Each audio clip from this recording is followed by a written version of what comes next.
بارے میں اللہ کے رسول صلی اللہ علیہ وسلم نے یہ خاصیت پہلے ہی بتا دی تھی جو آج 2026 میں سچ ثابت ہو گئی۔ رسول اللہ صلی اللہ علیہ وسلم نے آج سے 1450 سال پہلے اہل فارس جو آج کا موجودہ ایران ہے، ان لوگوں کے بارے میں اللہ کے نبی نے ایسی بشارت بیان فرمائی تھی، ایسی خاصیت بتائی تھی جسے جاننے کے بعد آپ بھی حیران رہ جائیں گے۔ کیا آپ جانتے ہیں کہ جس قوم کو دنیا پابندیوں کے ذریعے جھکانے کی کوشش کر رہی ہے، اس کے بارے میں 1450 سال پہلے کائنات کے سب سے سچے انسان نبی کریم صلی اللہ علیہ وسلم نے کیا فرمایا تھا؟ آج دنیا کی نظریں ایران کی طاقت اور ان کی ذہانت پر ٹکی ہیں، لیکن یہ ذہانت اچانک نہیں آئی۔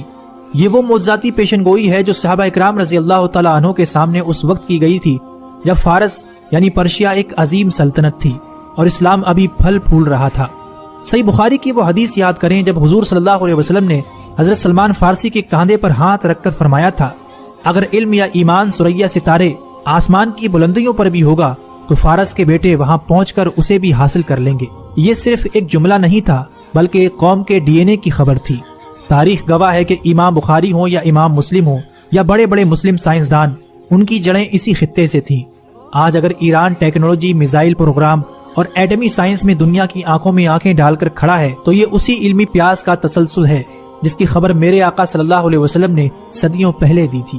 یہ حدیث آج کے اس صورتحال کو بیان کرتی ہے کہ اس خطے کے لوگ ذہنی طور پر قوی اور ارادے کے پکے ہوں گے، لیکن بات صرف ذہانت تک محدود نہیں۔ نبی صلی اللہ علیہ وسلم کی پیشن گوئیوں کے مطابق قیامت کے قریب مشرق کے اسی خطے خراسان سے ایک ایسی فوج نکلے گی جس کا راستہ دنیا کی کوئی سپر پاور نہیں روک سکے گی۔ یہ وہ فوج ہوگی جو حق کے ساتھ لڑے گی اور اپنے جھنڈے لا کر بیت المقدس کے اوپر گاڑ دے گی۔ آج کے 2026 کے موجودہ ایران کے حالات دیکھیں اور جامعہ ترمذی کی اس حدیث کو سنیں۔ جب عربوں کے بارے میں کچھ آیات نازل ہوئیں تو آپ صلی اللہ علیہ وسلم سے پوچھا گیا اگر عربوں کو ہٹا دیا گیا تو ان کی جگہ کون آئے گا؟ آپ صلی اللہ علیہ وسلم نے حضرت سلمان فارسی کے کاندھوں پر ہاتھ مار کر فرمایا یہ اور اس کی قوم، اور اس کے بعد آپ نے فرمایا کہ اگر علم ثریا ستارے پر بھی ہوتا تو اہل فارس میں سے کچھ لوگ وہاں پہنچ کر بھی اسے حاصل کر لیتے۔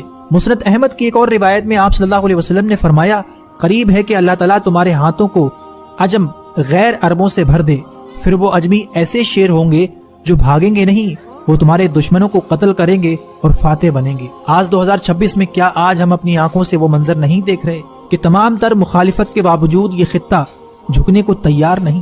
دوستو، یہ محض سیاسی خبریں نہیں ہیں، یہ وہ الہی اشارے ہیں جن سے ہمیں خبردار کیا گیا تھا۔ اللہ کے رسول نے فرمایا تھا کہ ایک وقت ایسا آئے گا کہ تم دیکھو گے مرنے والے کو یہ پتہ نہ ہوگا کہ اسے مارا کیوں جا رہا ہے اور مارنے والے کو یہ پتہ نہ ہوگا کہ وہ مار کیوں رہا ہے۔ یہ جنگی قتل و غارت، ٹیکنالوجی سے لیس آرمی، یہ سب قیامت سے پہلے کی خبردار کرنے والی نشانیاں ہی تو ہیں۔